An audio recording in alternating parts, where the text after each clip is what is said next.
single every single feeling, guilty, anxiety, I can identify with all the feelings, even though it hasn't manifested in excess and overweight. Okay, how about just the whole class? I just want to hear, just have you all do the deprivation, just so you know what it feels like. So I'll just do the, even though I feel deeply deprived and I feel insatiable, I deeply and completely accept myself. Even though I feel deeply deprived and feel insatiable, I deeply and completely accept myself. Even though I feel deeply deprived, insatiable, I deeply and completely accept myself. Even though I feel deeply deprived and insatiable, I deeply and completely accept myself. And then we'll go here. I feel deprived inside. I feel deeply deprived. I feel deprived inside. I feel deeply deprived. Feel deeply deprived. Deeply deprived. And deeply deprived. Now sometimes just doing that in the beginning, I do that in the beginning of my classes. Sometimes people will say, how did you know that that's the key? Well, I didn't know, but they just have them do that. Have your classes, those of you who are starting to do classes, and see what pops up. And it surprises people, even sometimes if that word or that emotion doesn't hit when I'm talking about it. Once they do the tapping, like Gary says, even if it's not your issue, keep tapping and something will pop up. People will say, whoa, I didn't expect that, and something will come up. The primary psychological reversals, we'll get back to these as we are doing demonstrations and having you all see what pops out. What seems to, again, come front and center is safety. I don't feel safe to lose the weight. It's not safe for me to lose the weight. It's not safe for other people if I lose the weight.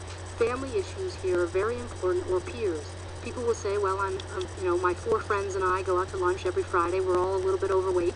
And if I started going on a diet or working this program and started to lose, they'd be irritated with me. Be surprised how many people get irritated or envious and try to sabotage them as they're making some progress. So that's again the upside and downside. What's the worst that could happen if you actually lost the weight? Well, I'd lose my peer group. I mean, that happens in sports performance. I work with golfers, and I said to a guy who was an excellent golfer, I said, what would happen if you got even better? He said, you don't know? I said, well, what would happen to you? And he said, the guys would tell me, my foursome would tell me that I'm completely over serious, too competitive, and I'd have to leave their foursome and move on. And that was too threatening for them. The same with smoking, all the addictions, all the problems come into play there. The identity issues are very important. Who will I be without the weight? Who will I be if I'm not drinking 4 nights a week and the party girl and, the one at the loudest one and the exciting one? And who will I be if I'm not the cocaine player? And that's just very important to try to get to the bottom of also with your clients. What will happen if? How will I see myself? How will other people see me? And then when I'm talking about the limiting beliefs, we're going to do a demonstration up here about the limiting beliefs that block your success. And I always say to people, what is your theory? Again, kind of trying to keep myself out of it more and saying, well, what is your theory? Why are you overweight now? And they'll say, well, and also, why now are you coming to therapy? That's sort of a big therapist question that they always ask, why now?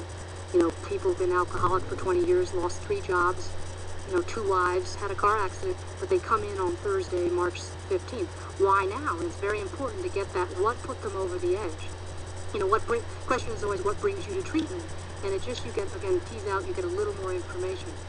When I was at Freedom Institute and we had those questions on the form, one of my clients, you have to be careful how you ask it.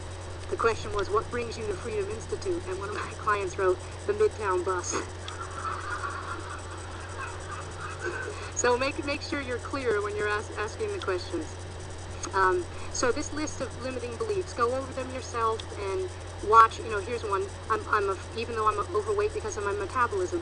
No, you're not. You're not overweight because of your metabolism. So let's say you're 40 pounds overweight. Maybe metabolism accounts for a few pounds, but that's not what's going on. And that's